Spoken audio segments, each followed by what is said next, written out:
Hi friends, இன்றைக்கி நம்ம காடை கிரேவி செய்ய போகிறோம். அதுக்கு காடையை நல்லா சுத்தமாக க்ளீன் பண்ணி மஞ்சத்தூள் போட்டு வாஷ் பண்ணி வச்சுருக்கேன். அடுத்து ஒரு கடாயில் எண்ணெய் ஊற்றி எண்ணெய் காயட்டும். எண்ணெய் காய்ந்ததும் ஒரு ஸ்பூன் கடுகு, கொஞ்சமாக ஜீரகம், கடுகு சீரகம் பொரிஞ்சிச்சு.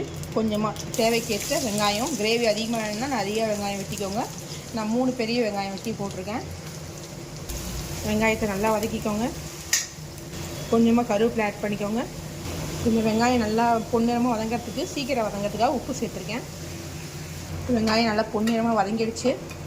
இப்போ அதில் ஸ்மாஷ் பண்ணி வச்ச தக்காளியை சேர்த்துக்கலாம். தக்காளி நல்லா கட் பண்ண தக்காளியை கையில் நல்லா எழிஞ்சு விட்டு சேர்த்துக்கோங்க. அப்போ நல்லா சீக்கிரம் ஃப்ரை ஆகும். தக்காளியை நல்லா மிக்ஸ் பண்ணி விட்டு நல்லா வதக்கிக்கோங்க. இப்போ இதில் இஞ்சி பூண்டு பேஸ்ட் ஆட் பண்ணிக்கோங்க. நான்வெஜ் எது செஞ்சாலும் இஞ்சி பூண்டு பேஸ்ட் மட்டும் கொஞ்சம் நிறைய ஆட் பண்ணிக்கோங்க. ஏன்னா அப்போ தான் அந்த நான்வெஜ்ஜில் உள்ள அந்த ஸ்மெல் போகும். நம்மளுக்கு சீக்கிரம் டைஜஷனும் ஆகும், உடம்புக்கும் ரொம்ப நல்லது. தயவுசெஞ்சு ரெடிமேடு இஞ்சி பூண்டு பேஸ்ட் மட்டும் யூஸ் பண்ணாதீங்க. அது அவ்வளோ கெமிக்கல் தான். அதை பதப்படுத்துறதுக்கு ஏதோ ஒரு கெமிக்கல் கண்டிப்பாக யூஸ் பண்ணுவாங்க. வீட்லேயே அரைச்சி சேர்த்துக்கோங்க. இஞ்சி பூண்டு பச்சை வாசனை போகிற வரைக்கும் நல்லா மிக்ஸ் பண்ணி நல்லா கிண்டி விட்டுக்கோங்க. பச்சை வாசனை முழுக்க போகணும்.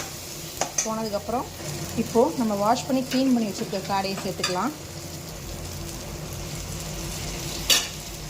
காடையை சேர்த்தாச்சு. நல்லா மிக்ஸ் பண்ணி விட்டுக்கோங்க. மிக்ஸ் பண்ணி விட்டாச்சு. இப்போ அதுக்கு அந்த காடையை வேக வைக்கிறதுக்காக அதுக்கு தேவைக்கேற்ப தண்ணி ஊற்றிக்கோங்க. தேவைக்கேற்ற தண்ணி ஆட் பண்ணியாச்சு. இப்போ இந்த காடை வேக வைக்கும் போதே அதுக்கான மசாலாஸ்லாம் ஆட் பண்ணிடலாம். 1 ஸ்பூன் மஞ்சள்தூள், தேவைக்கேற்ப மிளகாய்த்தூள். நான் நான்வெஜ் எதுவாக இருந்தாலும் மிளகாய்த்தூளோட மிளகுத்தூள் அதிகமாக சேர்ப்பேன். நீங்கள் உங்கள் காரத்துக்கு ஏற்ற மாதிரி சேர்த்துக்கலாம். கொஞ்சமாக கரம் மசாலா, இது ஆப்ஷனல் தான். உங்களுக்கு வேணும்னா சேர்த்துக்கலாம், இல்லைன்னா ஸ்கிப் பண்ணிக்கலாம். கொஞ்சமாக சீரகத்தூள். அவ்வளோதான். இதுக்கேற்ற மசாலாஸ்லாம் ஆட் பண்ணியாச்சு. இப்போ இதை நல்லா மிக்ஸ் பண்ணி வச்சுட்டு ஒரு தட்டு போட்டு ஒரு 10 to 15 மினிட்ஸ் வேக வச்சுடுவோம். இப்போ ஓப்பன் பண்ணி பார்த்துடலாம். பாருங்கள், சூப்பராக வந்துடுச்சு. காடை இப்போ நல்லா வந்துடுச்சு. இப்போ நான் மிளகுத்தூள் அதிகமாக சேர்த்துக்கிறதால மிளகாய்த்தூள் கொஞ்சமாக சேர்த்துக்கிறேன். இது வீட்டில் அரைச்ச மிளகாய்த்தூள் சேர்த்து நல்லா பரட்டி விட்டுக்கோங்க.